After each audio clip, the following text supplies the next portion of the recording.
दोपहर को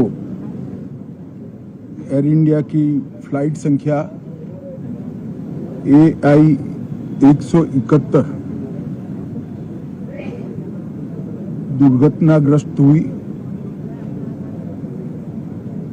और कई पैसेंजर इसके अंदर हताहत होने की संभावनाएं हैं। इस घटना से पूरा देश क्षुब्ध है और पूरा देश एक साथ पूर्ण संवेदनाओं के साथ ये जो दुर्भाग्यपूर्ण हादसे में पैसेंजर हताहत हुए हैं, इनके परिजनों के साथ खड़ा है। सबसे पहले मैं भारत सरकार, गुजरात सरकार, भारत सरकार के प्रधानमंत्री जी और गुजरात सरकार की ओर से भी जो लोग हताहत हुए हैं, इनके परिजनों के प्रति गहरी संवेदना व्यक्त करता हूं। 10 ही मिनटों में हादसे के भारत सरकार के पास सूचना पहुंची।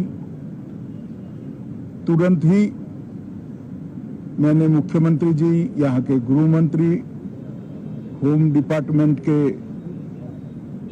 Control room, civil aviation department, civil aviation मंत्री, सभी से संपर्क किया। प्रधानमंत्री जी का भी तुरंत ही फोन आ गया और भारत सरकार और गुजरात सरकार के सभी डिपार्टमेंट एक साथ होकर राहत और बचाव कार्य में लगे। इस विमान में कुल मिलाकर 230 यात्री देश के और विदेश के और 12 क्रू मेंबर सवार थे। इसमें से एक यात्री का बचने का अच्छा समाचार मिला है, मैं उनको मिलकर आया हूं। मृत्यु का आंकड़ा तो DNA परीक्षण और यात्रियों की पहचान के बाद ही अथॉरिटी अधिकृत रूप से घोषित करेगी, मगर जो यात्री बचा है उसको मैं मिलकर आया हूं। घटना के तुरंत बाद गुजरात सरकार ने बहुत त्वरा से डिजास्टर मैनेजमेंट की सारी इकाइयों को अलर्ट करते हुए, चाहे हेल्थ डिपार्टमेंट हो, चाहे फायर ब्रिगेड हो, चाहे पुलिस विभाग हो, भारत सरकार की भी CAPF को संपर्क कर सभी ने एक साथ मिलकर राहत और बचाव का कार्य चालू किया। मगर 1.25 लाख लीटर ईंधन विमान के अंदर ही था और लगभग गर्मी, तापमान इतना ऊंचा हो गया कि किसी को बचाने की मौका ही नहीं मिला। अब मैं घटना स्थान पर भी जाकर आया हूं। सारे यात्रियों के मृतदेह को बाहर निकालने का काम लगभग समाप्त हो चुका है। जितने यात्रियों के परिजन यहां पहुंच चुके हैं, वो सबका DNA लेने की कार्यवाही भी 2-3 घंटों में समाप्त हो जाएगी।